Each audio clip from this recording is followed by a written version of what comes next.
किस वजह से अरविंद केजरीवाल राजनीति में आए थे, क्या था उनका नारा और 10 साल के बाद आज उन्हें जनता किस रूप में देखती है, हम समझेंगे इस वीडियो के माध्यम से। नमस्कार दोस्तों, दिल्ली चुनाव प्रचार के आखिरी दौर में है और हर पार्टी के सभी नेता अपना पूरा दम आजमा रहे हैं। साथियों, हमने ये वीडियो खास तौर पर तैयार की है अरविंद केजरीवाल और उनकी राजनीति को ध्यान में रखते हुए। साथियों, आप सभी को याद होगा जब अरविंद केजरीवाल राजनीति में दस्तक दे रहे थे, खटखटा रहे थे वो दरवाजा जिसकी हर एक व्यक्ति को छोटे या बड़े तौर पर उम्मीद होती है अपने जीवन में। मतलब हर व्यक्ति चाहता है कि वो उस अर्श पर पहुंचे, उस शीर्ष पर बैठे जहां से हर कोई उसके आदेश को माने, पालन करे। मतलब बनना चाहते थे मुख्यमंत्री और चाहते होंगे बनना प्रधानमंत्री। तो साथियों, क्या वाकई अरविंद केजरीवाल ऐसा कुछ कर पाए? हम इसे समझेंगे 5 मुख्य बिंदुओं में। पहला, हम बात करेंगे क्या अरविंद केजरीवाल ने मुख्यमंत्री बनने के बाद दिल्ली की जनता के लिए किया। दूसरा, हम बात करेंगे कि भ्रष्टाचार और भ्रष्ट नेताओं के खिलाफ उनकी सख्ती। और तीसरा, हम बात करेंगे उनकी ईमानदारी। और चौथा, हम बात करेंगे उन्होंने कैसे इन पिछले 10 सालों में अपने चरित्र को, अपनी राजनीति को बदला है। तो साथियों, शुरू करते हैं इस वीडियो को और उम्मीद करते हैं कि ये दिलचस्प एनालिसिस आपको पसंद आएगा।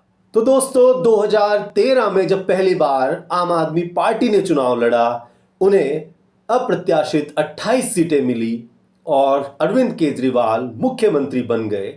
हालांकि ये सबसे पहला ऐसा मौका था जब अरविंद केजरीवाल अपनी कई बातों से पलट गए थे। उन्होंने कहा था कि मैं कभी कांग्रेस, भाजपा इन सीटों से समर्थन नहीं लूंगा, लेकिन केजरीवाल 28 सीटें आते ही कहने लगे कि मैं समर्थन लेकर सरकार बनाऊंगा, बाहर से समर्थन लूंगा, सरकार में शामिल नहीं करूंगा यदि कांग्रेस को मंजूर हो तो।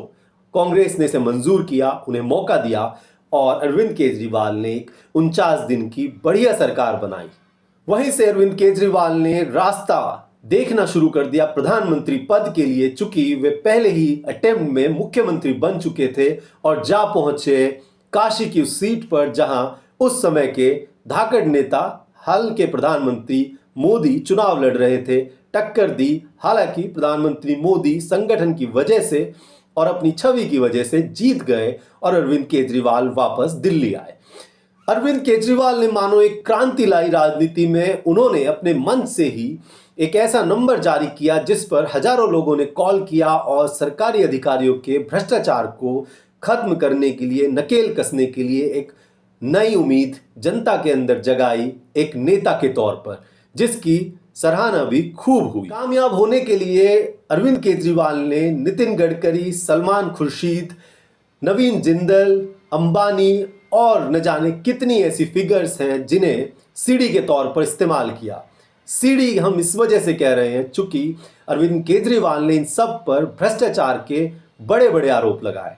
हालांकि इन सभी को आज तक कोई सजा नहीं हो पाई है और इन सभी से अरविंद केजरीवाल ने माफी भी मांग ली है। जैसे नितिन गडकरी ने मानहानि का केस किया तो उस पर अरविंद केजरीवाल माफी मांग चुके हैं। यही नहीं, पंजाब के एक लीडर विक्रम सिंह मजीठिया से भी अरविंद केजरीवाल ने माफी मांगी है। साथियों, शुरुआत में जब अरविंद केजरीवाल राजनीति में आए तो उन्होंने अपने कैंडिडेट्स को शॉर्टलिस्ट करने का एक नायाब, एक बेहतर तरीका निकाला था और वे डिग्रियां मांगते थे, सोशल वर्क मांगते थे। हालांकि समय के साथ ये बदला और आज वे ऐसा कुछ नहीं मांगते हैं। साथियों, जब अरविंद केजरीवाल ने राजनीति में दस्तक दी थी, उस वक्त बड़ी चर्चा होती थी इस बात की कि किसी नेता के ऊपर यदि कोई दाग है तो उसे जगह नहीं मिलेगी। यदि कोई मंत्री ऐसा करता हुआ पाया जाता है तो उसे बाहर का रास्ता दिखाया जाएगा। शुरुआत में केजरीवाल ने ऐसा किया भी। उनके कुछ एक मंत्रियों पर जब आरोप लगे तो उन्हें हटा दिया गया। हालांकि जैसे जैसे समय गुजरा, जब लिकर स्कैम या जिसे आप शराब घोटाला कहते हैं उसकी बात आई तो मनीष सिसोदिया पर शिकंजा कसा गया कई और नेताओं पर, लेकिन अरविंद केजरीवाल ने उन्हें नहीं हटाया। और वे जैसे अन्य राजनीतिक दल हैं उनकी तरह ही उनके बचाव में आ खड़े हुए। आज स्थिति ये है कि अमानतुल्लाह खान जो एक विधायक आम आदमी पार्टी के हैं, उन्होंने पहले तो खुद मनोज तिवारी के साथ में मारपीट की थी। उसके बाद कम से कम 2 जगहों पर उनका बेटा एक यूपी के अंदर पेट्रोल पंप पर मारपीट करता हुआ पाया गया और दूसरा एक पुलिस वाले के साथ झड़प करता हुआ पाया गया, जबकि दोनों जगह गलती उसी की थी, जो आप वीडियो में भी साफ तौर पर देख सकते हैं। तो क्या टेंटेड पर्सनैलिटीज को बदलने वाले केजरीवाल खुद बदल गए? करते हैं केजरीवाल की ईमानदारी की। चूंकि उन्होंने शुरू में कहा था मैं अपने पर्सनल बेनिफिट के लिए कोई नई सुख सुविधाएं नहीं लूंगा, और वे कहते थे कि यदि ये पैसा गरीबों के कल्याण में खर्च हो तो देश में सब कुछ बदल जाएगा। हालांकि हम देखते हैं केजरीवाल अब बड़ी गाड़ी भी रखते हैं और भाजपा के शब्दों में शीश महल भी रखते हैं। तो क्या केजरीवाल नहीं जानते थे कि जब वे एक मुख्यमंत्री बनेंगे तो उनके मन की ये लालसा उनके ऊपर हावी हो जाएगी और उन्हें ये सब सुख सुविधाएं भोगने में आनंद आएगा। तो बात करते हैं केजरीवाल के सबसे महत्वपूर्ण हिस्से की, और वो हिस्सा है उनकी राजनीति के अंदर पिछले 10 सालों में कैसी पैठ बनी है। साथियों, हम सभी जानते हैं आम आदमी पार्टी अन्ना मूवमेंट, या जिसे हम इंडिया अगेंस्ट करप्शन भी कहते हैं, उससे निकल कर आई। उस वक्त अन्ना मूवमेंट में बड़े नाम हुआ करते थे, जैसे किरण बेदी, कुमार विश्वास, प्रशांत भूषण, शांति भूषण और आशीष खेतान जैसी लंबी फेरिस्त उस पूरी लिस्ट में थी। योगेंद्र यादव उसके एक बड़े स्तंभ थे। हालांकि 2015 में जब केजरीवाल ने चुनाव जीता तो उन्होंने सबसे पहले योगेंद्र यादव, प्रशांत भूषण को बाहर का रास्ता दिखा दिया। इस पूरे रास्ते पर उनके साथ कुछ नए नाम भी जुड़े, जैसे आशुतोष सिंह जो एक जाने माने पत्रकार हैं, लेकिन कुछ समय तक ही टिक पाए।